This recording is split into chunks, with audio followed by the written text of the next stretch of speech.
大家好啊！今日我哋就嚟講下最近好多人都中招嘅加密貨幣詐騙，特別係啲老友記，真係唔好意思咁講，但係你哋真係好容易中招㗎。唔使嬲，我哋今日就嚟教你點樣避開呢啲陷阱啦。首先，我哋要知道，根據美國嘅統計數據顯示，舊年嘅加密貨幣騙局受害者中，大多數都係啲中高齡嘅朋友。你哋知唔知呢啲騙案嘅金額有幾大？超過16億美元啊！16億美元係咩概念？可以買幾多層樓？可以食幾多個燒鵝飯？真係諗起都驚。而家呢啲詐騙仲係好猖獗，經常都有新聞報導。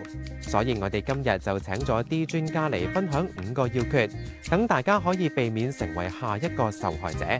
第一個要訣就係立研究好重要。你哋知唔知點解啲老友記咁容易中招？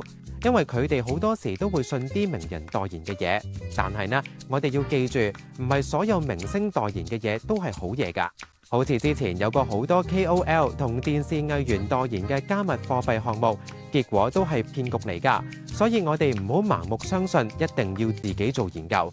假設你聽到有個新嘅加密貨幣項目，第一件事就係上網揾下資料，睇下有冇其他人評論過，有冇新聞報導過。如果你揾唔到任何資料，或者淨係得啲好正面嘅評價，咁就要小心啦，因為可能係啲騙子自己寫嘅假評價嚟㗎。第二個要訣就係唔好貪心。你有冇試過聽到啲投資項目話可以1個月就賺到雙倍利潤，又或者話保證每個月有10%嘅回報？咁我同你講，呢啲多數都係騙局嚟㗎。正所謂天下冇免費嘅午餐，如果啲利潤高到令你覺得難以置信，咁就真係要小心啦。我哋要諗下，如果真係有咁好嘅投資機會，咁啲大投資者、大財團早就搶晒啦，仲輪到我哋咩？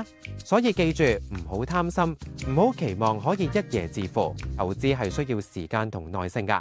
第三個要訣就係唔好心急。好多騙子都會利用人哋嘅心理，話呢個係限時優惠，錯過咗就冇噶啦。但係我同你講，真正嘅好投資機會唔會逼你即刻買噶。如果有人話你而家唔買就會錯失良機，咁你就要格外小心啦。我哋要記住，任何投資決定都需要時間考慮。你可以諗下，如果呢個真係咁好嘅機會，過多幾日都應該仲在度噶嘛。所以唔使急，慢慢諗清楚先好做決定。第四個要訣就係揀有信譽嘅公司。如果你真係想投資加密貨幣，咁就一定要揀啲有良好業績記錄、值得信賴嘅公司，唔好為咗省少少錢就去啲唔知邊度嚟嘅平台買。記住，平嘢冇好，好嘢冇平㗎。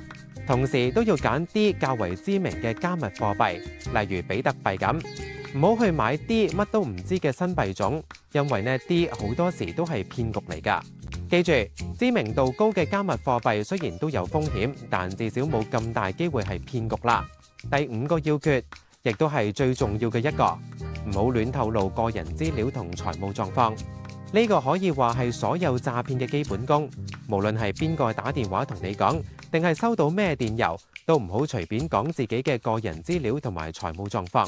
特別係啲銀行戶口號碼、信用卡資料咁，更加唔可以亂講㗎。如果真係有人打電話嚟話自己係某間公司㗎，你可以先應佢講話，你而家唔得閒，等陣先打返俾佢。跟住你就可以上網揾返嗰間公司嘅真正聯絡電話，打過去問清楚先。千祈唔好用佢哋打嚟嗰個電話號碼㗎，因為可能係假㗎嘛。好啦，講到呢度，相信大家都對加密貨幣詐騙有個基本認識啦。我哋再重溫一次5大要訣。